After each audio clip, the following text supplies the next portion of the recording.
রাজ্যে পালাবদল হতেই একে একে তৃণমূল কংগ্রেসের দুর্নীতি নোংরামির ঘটনা সামনে আসছে। তৃণমূলের নেতা মন্ত্রীদের বাড়ি গোডাউন থেকে মিলছে কারি কারি ত্রাণ সামগ্রী। কি নেই তাতে? ত্রিপল থেকে শুরু করে কম্বল, ওষুধ, বালতি, একাধিক সরঞ্জাম। আর তা দেখা মাত্রই রেগে লাল এলাকাবাসীরা। আর এই সুবাদেই তারা তৃণমূলীদের দেখা মাত্রই পচা ডিম ছুড়ছে। এবার অনুব্রত মণ্ডল ঘনিষ্ঠ প্রাক্তন তৃণমূল বিধায়কের বাড়ি থেকে বিপুল পরিমাণে সরকারি ত্রাণ সামগ্রী উদ্ধার হয়েছে। আর যা সামনে আসতেই ব্যাপক শোরগোল। সম্প্রতি এই ঘটনাকে কেন্দ্র করে শুরু হয়েছে তীব্র রাজনৈতিক বিতর্ক, যা নিয়ে সরব হয়েছে এলাকাবাসী। বীরভূমের সিউড়ির প্রাক্তন তৃণমূল বিধায়ক বিকাশ রায় চৌধুরীর বাড়ি থেকে এবার প্রচুর পরিমাণে ত্রিপল, ত্রাণ সামগ্রী উদ্ধার হওয়ার ঘটনাকে কেন্দ্র করে রাজনৈতিক মহলে চাঞ্চল্যের সৃষ্টি হয়েছে। শুক্রবার এই ঘটনাকে ঘিরে বিভিন্ন মহলে আলোচনা শুরু হয়। জানা গিয়েছে, বিকাশ রায় চৌধুরী হলেন অনুব্রত মণ্ডলের অত্যন্ত ঘনিষ্ঠ একজন নেতা। এদিকে এই প্রসঙ্গে প্রাক্তন বিধায়ক মিল্টন রশিদ তিনি তার প্রতিক্রিয়া দিয়েছেন। তিনি বিষয়টির সুষ্ঠু তদন্তের দাবি জানিয়েছেন এবং যেটা জানা যাচ্ছে যে উদ্ধার হওয়া সামগ্রীর উৎস আর সংরক্ষণের কারণ, সেগুলো ঠিক কী উদ্দেশ্যে রাখা হয়েছিল তা খতিয়ে দেখার প্রয়োজন রয়েছে বলেও জানিয়েছেন। একবার শোনাই প্রাক্তন বিধায়ক মিল্টন রশিদ ঠিক কী বলেছেন তার বক্তব্য। প্রাক্তন এমএলএ বিকাশ রায় চৌধুরী সিউড়িতে যেখানে থাকতেন সেখানে ত্রাণের কয়েকশো ত্রিপল, কম্বল, বাচ্চা মেয়েদের, বিধবা মাদের এবং সধবা মাদের কাপড় চোপড় ত্রাণের পাওয়া গেছে প্রচুর পরিমাণে।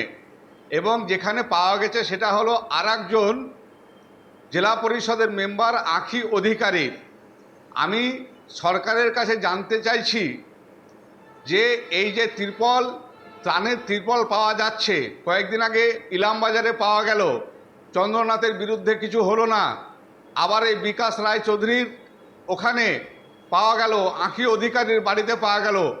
এদের বিরুদ্ধে কেস হবে কি হবে না, বা এদেরকে গ্রেপ্তার করা হবে কি হবে না, এই জবাবটা এই বর্তমান রাজ্য সরকারকে দিতে হবে। প্রাক্তন এমএলএ বিকাশ রায়। ঘটনাকে কেন্দ্র করে এলাকায় একটা কৌতূহল স্বাভাবিকভাবেই তৈরি হয়েছে। তবে উদ্ধার হওয়া সামগ্রী সম্পর্কে প্রশাসনের পক্ষ থেকে আনুষ্ঠানিকভাবে ঠিক কী হস্তক্ষেপ বা পদক্ষেপ করা হয়েছে বা তদন্তের অগ্রগতি ঠিক কোন পর্যায়ে রয়েছে, সে বিষয়ে এখনও কোনো বিস্তারিত তথ্য সামনে আসেনি। সমগ্র ঘটনাকে ঘিরে রাজনৈতিক আর প্রশাসনিক মহলের নজর এখন সিউড়ির দিকে। সমস্ত বিষয়টা নিয়ে আমার কলিগ শান্তনু হাজরার একটি রিপোর্ট আপনাদের জন্য।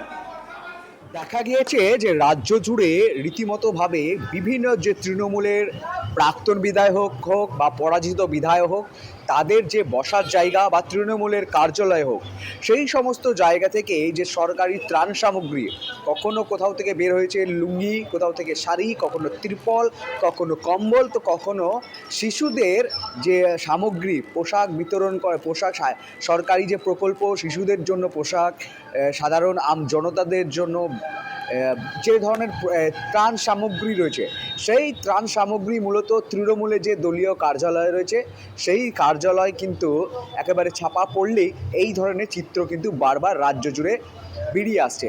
কিন্তু এই বীরভূম জেলাতেও প্রাক্তনেই এই চিত্র।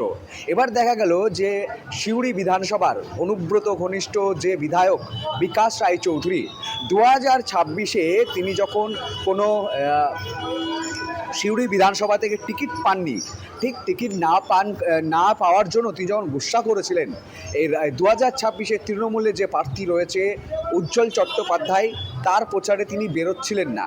ঠিক এই অঙ্ক বুঝতে পেরে প্রাক্তন মুখ্যমন্ত্রী মমতা বন্দ্যোপাধ্যায় সিউড়ি সভাতে আসেন এবং বিকাশ রায় চৌধুরীকে আশ্বাস দেন যে আগামী দিনে তার জন্য নতুন পদ অপেক্ষা করছে।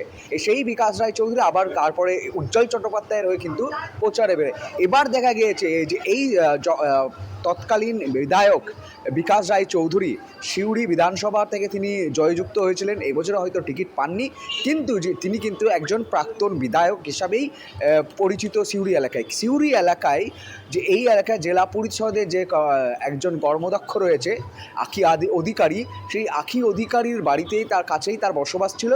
সেই বাড়ি থেকে বিপুল পরিমাণে কিন্তু তিরপল এবং কম্বল, এক কথা বলা যেতেই পারে যে সরকারি ত্রাণ সামগ্রী, সেই সরকারি ত্রাণ সামগ্রী কিন্তু তার বাড়ি থেকে বের হয়। আর এই বের হওয়ার পরই কিন্তু সাধারণ মানুষ চোর চোর স্লোগান দিতে থাকে।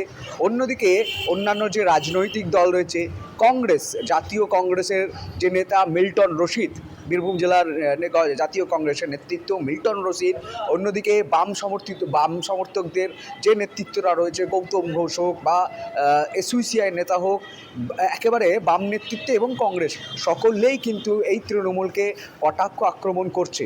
তারা অন্যদিকে ভারতীয় জনতা পার্টি তো আলাদা করে বলার কিছুই নেই। এই মুহূর্তে ভারতীয় জনতা পার্টির যে সকল নেতা কর্মীরা রয়েছে তারা কিন্তু স্পষ্টভাবে বলে দিচ্ছে, এই তিরপল চোর, এই কম্বল চোর, এই শাড়ি চোর, এই লুঙ্গি চোর বিধায়ক হোক এবং তৃণমূলের নেতা হোক বা কর্মাধ্যক্ষ হোক, তাদের কিন্তু একেবারে আইনের পথে চলবে আর এদেরকে কিন্তু কঠোর থেকে কঠোর শাস্তি দেওয়া হবে। এরা মানুষের, সমাজের এবং জনগণের জিনিস চুরি করেছে, তার জন্য কঠিন থেকে কঠিনতম শাস্তি হবে, এমনটাই দাবি করছে ভারতীয় জনতা পার্টির নেতৃত্ব। অন্যদিকে পূর্ব বর্ধমান জেলার পূর্বস্থলী 1 নম্বর ব্লকের হেমাদপুর এলাকায় তৃণমূল কংগ্রেসের পার্টি অফিস থেকে বিপুল পরিমাণে ত্রাণের সামগ্রী উদ্ধারের ঘটনায় চাঞ্চল্য ছড়িয়েছে।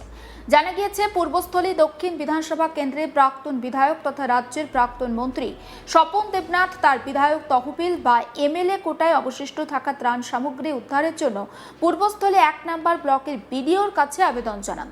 আর সেই আবেদনের ভিত্তিতেই বৃহস্পতিবার দুপুরে প্রশাসন আর পুলিশ যৌথভাবে হেমাদপুরের দলীয় কার্যালয়ে অভিযান চালায় আর সেখানে থাকা বিপুল পরিমাণে ত্রাণের সামগ্রী উদ্ধার করে। তবে এই ঘটনাকে কেন্দ্র করে নতুন করে বিতর্কের সূত্রপাত। খবর প্রকাশ্যে আসতেই বিজেপি বিধায়ক প্রাণকৃষ্ণ তপাদার তিনি বিস্ফোরক অভিযোগ তুলেছেন। একবার শোনাই বিজেপি বিধায়ক প্রাণকৃষ্ণ তপাদারের বক্তব্য। বলছি, কার নামে আপনি কি অভিযোগ, কোথায় কোথায় করলেন? আজকে দেখুন, যেই এত বড় একটা দুর্নীতি হলো, আগের প্রাক্তন মন্ত্রী এমএলএ স্বপন দেবনাথ মহাশয়কে বাঁচানোর জন্য নাদনঘাট থানার আইসি ওনাকে বাঁচানোর জন্য যেইভাবে আজ পুরো কার্যক্রম করলেন, সেটা সত্যিই লজ্জাজনক। আমি নাদনঘাট থানার আইসিকে গ্রেপ্তারের জন্য আমি এসপিকে, ডিএমকে, ডিজিপিকে, আমি মুখ্যমন্ত্রীকে, সবাইকে আজকে আমি চিঠি করছি যেন ওনাকে গ্রেপ্তার করা হয়। যেন ওনার বিরুদ্ধে কি অভিযোগ? ওনার সবথেকে বড় অভিযোগ দেখুন আজকে রয়েছে, উনি একজন চোরকে বাঁচানোর চেষ্টা করেছেন। উনি যদি সত্যিই পরিষ্কার হয়ে থাকতেন আইসি, তাহলে মিডিয়াকে ডাকতেন, মিডিয়াকে না জানিয়ে, এখানকার লোকাল আমি এমএলএ রয়েছি, আমাকে না জানিয়ে আমি বলেছিলাম ওটা কালনাতে, যখন আমি জানতে পারলাম যে এরকম একটা কিছু ঘটনা ঘটছে, তখন আমি আইসিকে ফোন করে বলি যে এটা আপনারা 2:30টার সময় করছেন, 2 ঘন্টা পিছিয়ে দিন, 2 ঘন্টার মধ্যে আমি ওখানে পৌঁছে যাব, তারপরে আপনারা করবেন। সেটা যে আমাদের ভিডিও রয়েছেন, ভিডিও ওনাকে জানান। সমস্ত আপডেট পৌঁছে দেবো আপনাদের কাছে, নজর রাখুন। আজ তাক বাংলায় সাবস্ক্রাইব করতে ভুলবেন না।